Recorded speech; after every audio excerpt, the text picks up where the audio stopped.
Good morning, or afternoon, I guess. All right. Appreciate you all being here, and it was a good weekend for us. Everything's a first, right? Going on the road was our first time together with our staff, and thought the guys did a nice job. I was happy, obviously, with the outcome, but also just the process and everything leading up to it, and how the weekend went. So I thought they had a great balance of high energy, passion, emotion, but not being over emotional, and having a business-like mindset, and going and just knowing that it was going to be you versus a great crowd there, and thought we did a nice job, just staying the course and made the plays, got the momentum on our side, especially there in the second quarter. The end of the half especially was a big deal, and I preach to the guys, keep playing, keep believing, and things will come your way. We're athletic enough, we got playmakers, and that's exactly what happened. Getting the stop, getting the field goal attempt, and flipping that around in 36 seconds or whatever it was, and getting some points and then doing it again. I thought that was a big piece of what we preach each and every day, and it happened. So some things I know you heard from the coordinators, but I think not having the special teams coordinator up here, I think one highlight also is just how James Burnham's been doing kicking the football. He's a game changer. He can flip the field really on any kick. We saw that again on Saturday, and just proud of the way he goes about it. He's just quiet, but man, when he hits the ball, it makes some noise, and I mean that in a lot of ways. And so it's fun seeing him do his thing at a high level. So I thought, as far as how we handled the environment and the noise, thought the offense did a nice job. Did a great job in the week of preparation. Felt like they were ready for whatever was thrown at them. I think the coordinators probably talked about some of the turnovers and takeaways, and how we were better there. Thought we were better on third down, solid in the red zone again. So a lot of those main things showed up. We were taking the next step, I think, this last week in from where we were at against South Florida. So always things from an execution standpoint to improve on, areas where a bye week is important to continue to address, continue to build our depth, develop guys that we know we're going to need throughout the rest of the season. Let's go start with Nick Kelly up front right. Yeah, I'll ask two special teams questions. That's all right. Graham Nicholson, he got a chance to attempt his first field goal of the season this past game. What do you make of just his limited opportunities and making sure he's ready to go? And then second question, we saw Ryan Williams return a punt. Could we see some more of that potentially this season? Yeah. With Graham, we've been scoring when we get in the red zone, getting the touchdowns. We haven't been in too many spots until Saturday, where we had the field goal, 46-ish, I think, 47, somewhere in there. I think he hit it good. I think in pregame we felt like maybe there was a little bit of a breeze coming right to left, probably over calculated that, and it wasn't something where I felt like, where I know we all feel like he mishit it or anything. We just got to do a better job of understanding, the direction, or how much it's going to influence the kick. So, yeah, and that's part of being a kicker, right? Pregame, during the game, towards the end. I mean, it's going to change, and so each side of the field changes. I know he expects himself to make that. We expect him to make it. He's been solid all fall camp. In regards to Ryan, with the injury to Cole Adams, that was one guy taken off of that area, and our depth, and so Bach's been back there doing a good job with his opportunities, and we need to continue to build that. And just getting Ryan one rep out there, I thought was good. He did a nice job. Looked very comfortable back there. There's some other guys, Jeremy Bernard could do that as well. He's been working on it, not just this year, but in the past. And so we just want to make sure guys continue to get that one rep, feel comfortable. And there's always little things that pop up that guys can learn from. And there were some learning opportunities even with Bach, just staying away from the football. On one of the punts that was rolling. We got to do a better job there, staying away. So everything is, again, new experience, especially for some of these younger guys, freshmen like Ryan and Bach, but they've done a really nice job so far. On the right side with Charlie.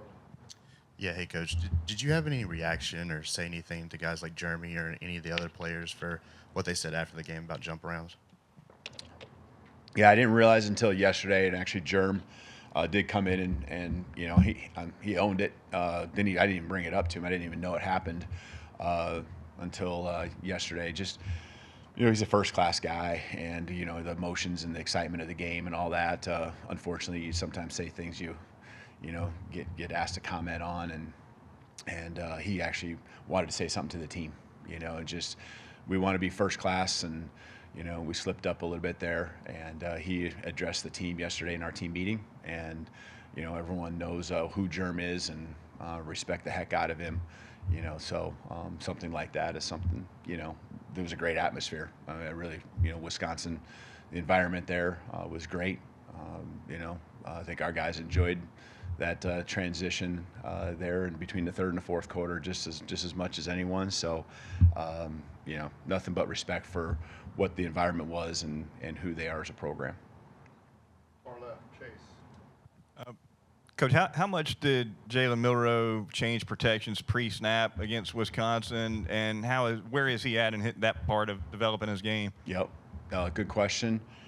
That I'm trying to think through. I feel like there was, I think you get into the situations, probably the latter down at distances, third downs, when you see, the pressures, and I think he did a really solid job. There was one time, and it wouldn't fall necessarily on his lap, where there was a little bit of miscommunication across the board, or it didn't happen as fluid as smooth as you would like. I think we got to the point where we needed to by the time the ball was snapped. But just everyone being on the same page. And that's not just the offensive line and him, that's everyone, And so we could have done a better job across the board. But in regards to Jalen, we are continuing to ask more and more of him as he gets more comfortable with what we do. And we know that is going to need to be the case, where he has full reign right now. He knows what the expectations are and what we really prefer him to be doing with the checks, and he's been really solid, and that's going to be important for us going into SEC play. We know that for sure. Got the middle of the room here, Mike. How have you seen Justice contribute to the offense even in games where he's not getting a ton of carries like this one? Who? Oh, Justice Saint, yeah. Right off the bat, getting him the ball, he can do a lot of things. Catching the ball, ran through a tackle right off the bat, set the tone there. Some of the carries where he'd have been involved ended up being throws, RPO plays, run, keeps by the quarterback. And so all of a sudden you get to the middle of the third quarter and you hit another explosive there at the beginning of the fourth.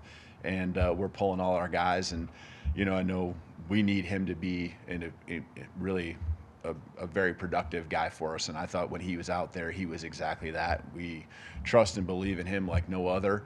The guy works his tail off every single day. He's fun to coach. He's great in protection. He's out in the routes. He's obviously a huge threat when he's got the ball in his hands, and so. Just sometimes the flow of the game and the rotation we have, the ball didn't end up in his hands as much, but the ball will continue to find him because I know Jalen believes in him, our coaching staff believes in him, and so, you try to be intentional on some of that stuff, and sometimes it just doesn't go exactly how you planned as far as who gets the touches and so forth.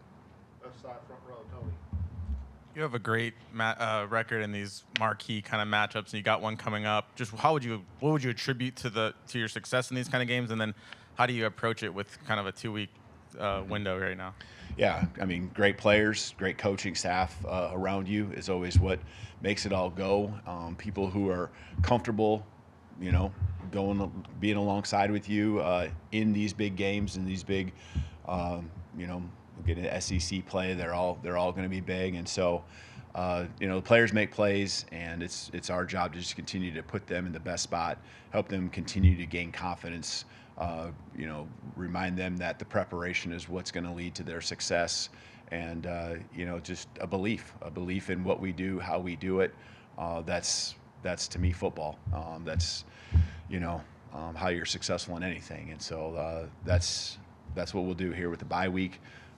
Use a couple days here to just relax as far as like kind of decompress a little bit. 7 weeks now these guys have been going. I know it's only 3 games in the season, but they've been going for 7 weeks as of tomorrow when it comes to practices, and this little time here where they can take care of some school and kind of get caught up or just make sure they're on pace and working ahead even in those areas that are away from football, and knock that out so they can do what they love and not have any distractions.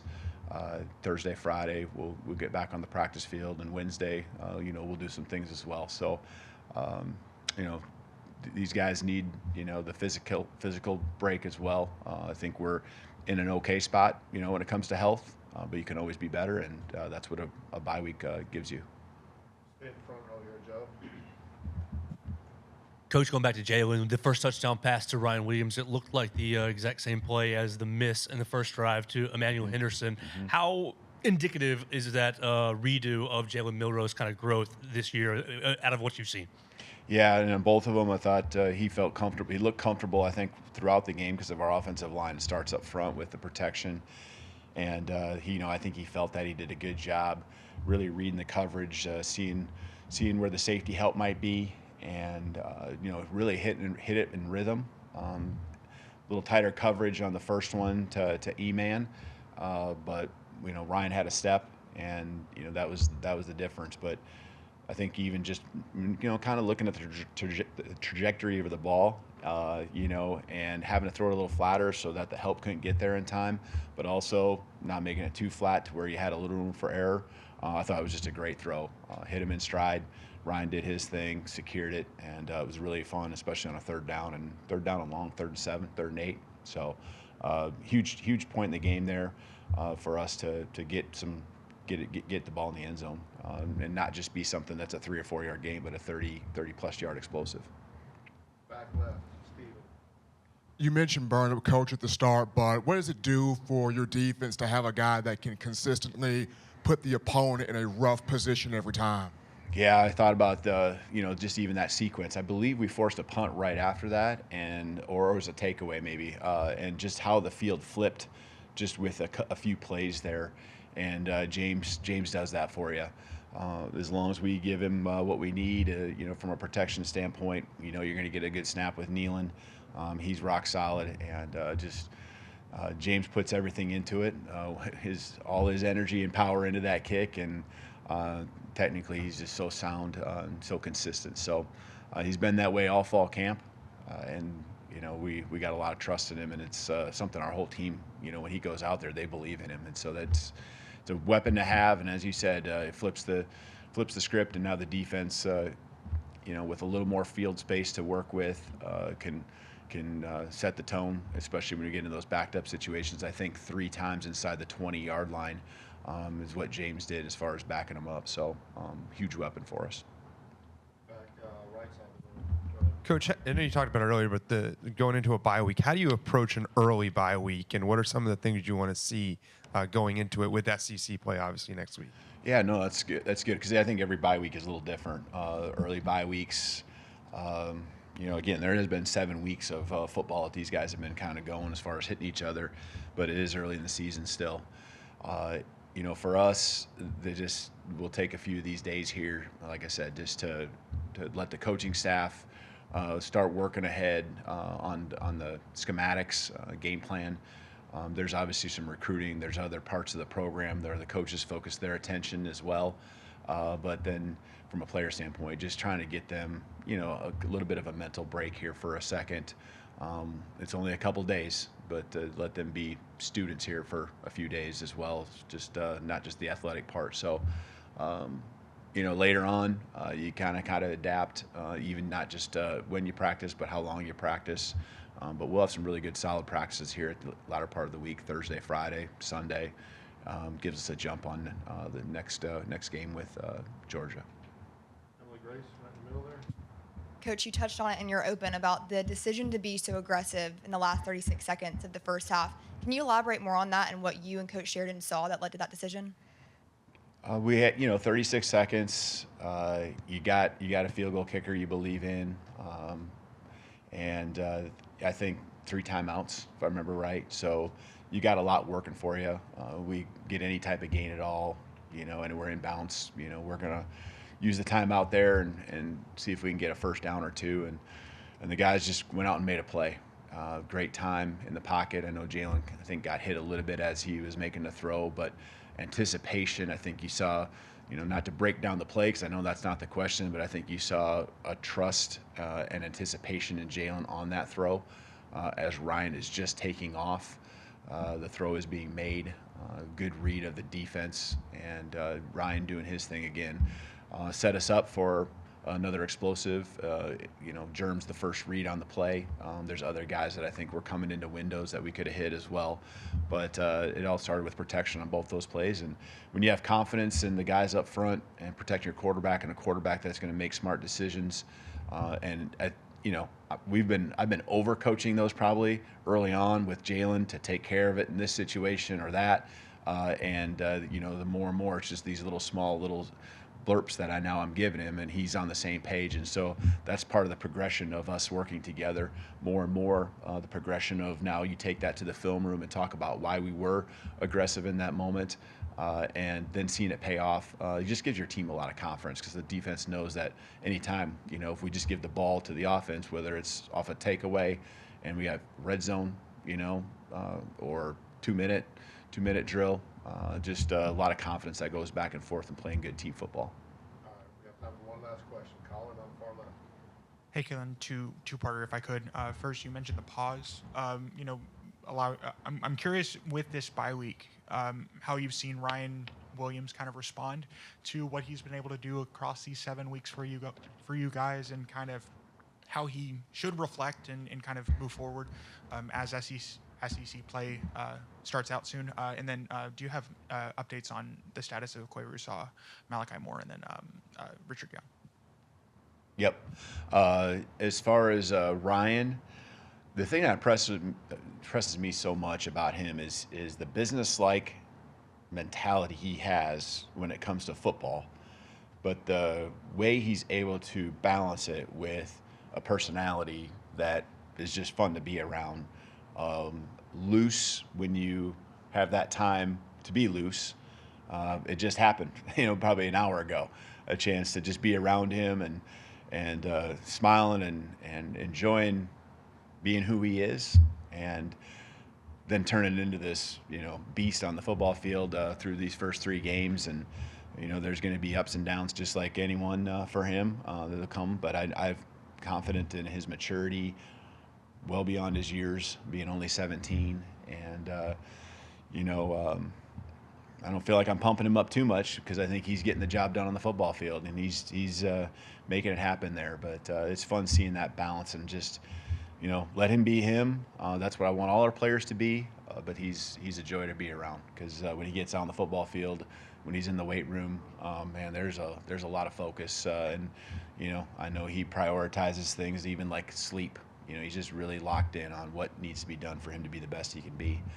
As far as injuries, Cole, again, this is a good time with the bye week. I would expect that here as we get to the latter part of the week, he's continuing to move forward. We can kind of see where he is. We won't push him too hard here. The end of the week with physicality and things like that, make him vulnerable. But I think, it's positive steps that we're seeing. Quay, with the evaluation of him, I think, again, the bye week's huge. I think he probably later in the week will, be able to do some things for us, and we'll certainly be careful with him. We don't want to have any setbacks, but I would feel like it's, a positive progression for him already here just in the last couple days. And who's the third one? Malachi. 4 of them. Malachi, he got obviously a hit to the head, blow to the head. He popped up and ran off the field, but I also know that there's a protocol we got to go through. And so a lot of positive signs there with him already here for these first couple of days. And again, we just got to go through that progression that needs to be done when it comes to those type of injuries. And Richard, I'm not sure on Richard a little bit. I think his is, kind of got to continue to evaluate here, and can probably have some follow-up here maybe towards the end of the week. All right, thank you. Awesome. Thank you. Real tight.